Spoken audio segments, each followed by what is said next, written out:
আসসালামু আলাইকুম ওয়া রাহমাতুল্লাহ। সবাই কেমন আছেন? আমিও আলহামদুলিল্লাহ ভালো আছি। সকাল সকাল ঘুম থেকে উঠে রুটি বানানো শুরু করে দিয়েছি। আজকে রুটির সাথে কোনো তরকারি আমি করব না। গরম গরম রুটি আর খেজুরের গুড়টা দিয়ে আমার কাছে বেশ ভালোই লাগে রুটিটা খেতে। আমি সব রুটিগুলো তৈরি করে নিলাম।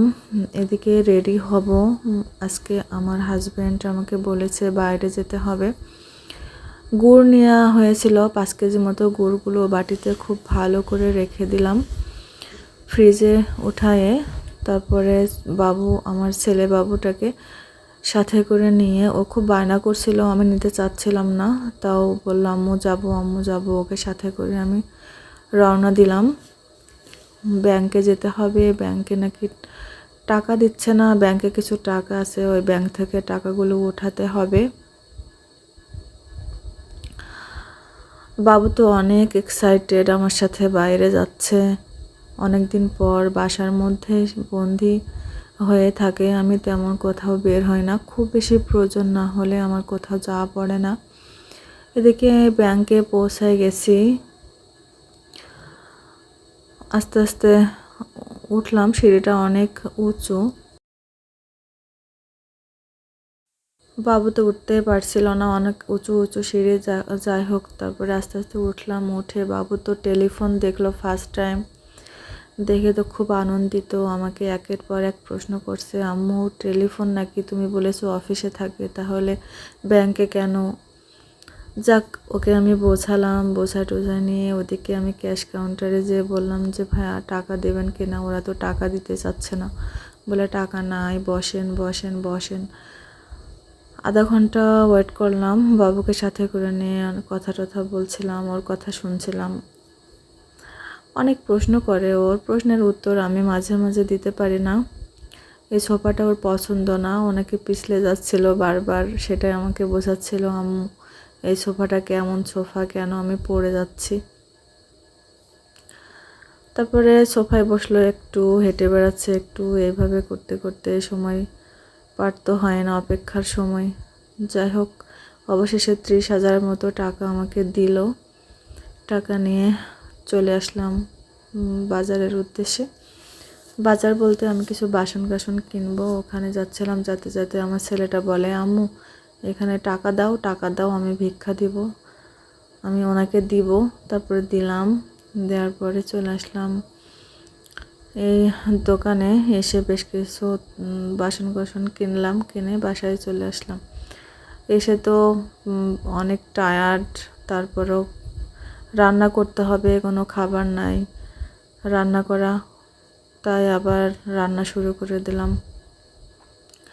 কলা দিয়ে রুই মাছ এই তরকারিটা রান্না করলাম।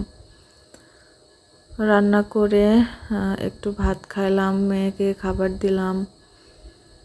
ছেলেকে খাওয়ানোর টাইম পাইনি, এটা সেটা খাওয়ালাম। শরীরটা এত খারাপ, প্রেশার নেমে গেছে, কিছুতে ঠিক হচ্ছে না। একটু ভালো হলেই কাজ করছি। তারপর আজকে বাইরে গেছি, অনেক কষ্ট হয়েছে। দোকানে অনেকটা অসুস্থ হয়ে পড়েছিলাম। দোকানে ওরা কিছু আমাকে পানি দেয়, ফ্যানের নিচে বসে একটু সুস্থ অনুভব করার পরে রিক্সা ডেকে আমি চলে আসি। এসে রান্নার কাজ শুরু করে দিয়েছি। আর রুমের অবস্থা তো খুবই বাজে অবস্থা। রুম গোছাতে হবে, মেয়ের টিউশনি আছে, ম্যাম চলে আসবে। মানে খুবই এত দৌড়ের উপরে শরীরটা এত খারাপ হয়ে যায়। এমনিতেই খারাপ, তার উপরে এত চাপ আমি আর নিতে পারি না। যাই হোক, তারপরে রান্নাটা শেষ করলাম। রান্না শেষ করে ছেলে মেয়ে 2 দিন ধরে বলছে, আম্মু ফালুদা খাবো, ফালুদা খাবো, আমাদের একটু ফালুদা বানিয়ে দাও। আমি অসুস্থতার কারণে আমি ফালুদা বানাই ওদের দিতে পারছিলাম না। এত ঝামেলার কাজ, একা একা করা যায় না। আসলে মেন কথা, আমার মাথা তুলে দাঁড়াতে পারছে না, প্রচণ্ড ব্যথা। মাথা শুধু ঘুরে আর ঘুরে, কোনো কিছুতে ঠিক করতে পারছে না মাথাটা। সবাই বলে ডিম খাইতে, দুধ খাইতে, ভালো ভালো খাবার খাইতে, খাওয়ার প্রতি কোনো রুচি নাই। 3 মাস মতো হয়েছে আমার অপারেশন হয়েছে একটা। অপারেশনের পর, অপারেশনের আগে অনেক সমস্যা ছিল শরীরের ওপর দিয়ে, মনের ওপর দিয়ে অনেক সমস্যা গিয়েছে। তারপরে অপারেশন হয়েছে, হওয়ার পরে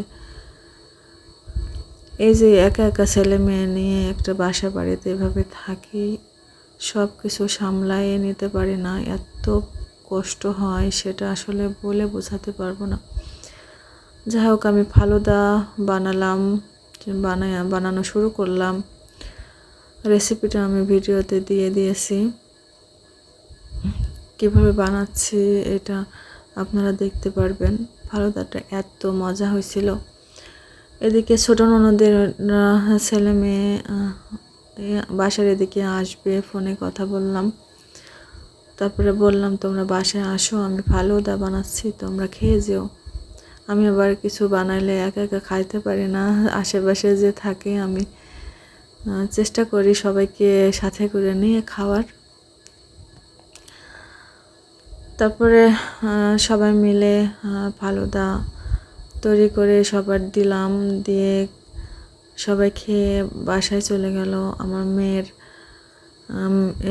প্রাইভেট ম্যাডাম, আমার ননদের ছেলে মেয়ে ওরা আসছিল, এসে সবাই চলে গেল। আমার ছেলেটা মেয়েটা বাসায় কেউ আসলে এত খুশি হয়, ওরা চায় না যে বাসায় কেউ এসে চলে যাক। সবাইকে আগে প্রশ্ন করে তোমরা কি বাসায় চলে যাবা, বাসায় যেও না, তোমরা থাকো। এই কথাটা যখন ওরা বলে এত কষ্ট লাগে। আসলে ওদের বাবা যদি থাকতো বাসায় তাহলে এই প্রশ্নগুলো ওরা করতো না কাউকে। একঘেয়েমি, ওদেরও থাকতে ইচ্ছা করে না, কিন্তু কিচ্ছু করার নাই। ছেলে মেয়ের ফিউচারের জন্য শহরে আসা, এভাবে থাকা, ওদের জন্য এত কষ্ট করছি, জানে না আল্লাহ কতদূর কি লিখে রেখেছেন। দোয়া করি আল্লাহ ছেলে মেয়ের জন্য ভবিষ্যৎটা অনেক ভালো করে। এভাবেই কাটছে জীবনটা। আমি এই চ্যানেলগুলো অনেক আগে খুলেছি, ইউটিউব, ফেসবুক, কিন্তু আমি কখনো ভিডিও আপলোড করি নাই। পর্দা করে আসলে এভাবে যে করা যায় এটা আমি জানতাম না। আমি ইউটিউব চ্যানেলে একটা আপুকে দেখে আমি ইন্সপায়ার্ড হয়ে আমি ভিডিও ছাড়া শুরু করি। যারা আমার এই চ্যানেলটা দেখছেন আমার জন্য দোয়া করবেন, আমার ছেলে মেয়ের জন্য দোয়া করবেন। জানি না আমি ঠিক করে ভিডিও করতে পারছি কি না, কতটুকু কি করছি আমি আসলেই জানি না। আমার ভুল ভ্রান্তি হলে আমায় সবাই ক্ষমা করে দিন। আমি চেষ্টা করব ভালো করে কিছু করার। আসলে আমার অনেক ইচ্ছা যে আমি জীবনে কিছু একটা করব, কিন্তু কখনো করতে পারি নাই, কারোর সাপোর্ট পাই নাই, কিচ্ছু পাই নাই। ছেলে মেয়ে নিয়ে আছি, সংসার নিয়ে আছি। এখন মনে হয় যে কিছু একটা করি, তাই আমি এটা শুরু করছি। সবাই ভালো থাকেন। আসসালামু আলাইকুম, সবাইকে ধন্যবাদ।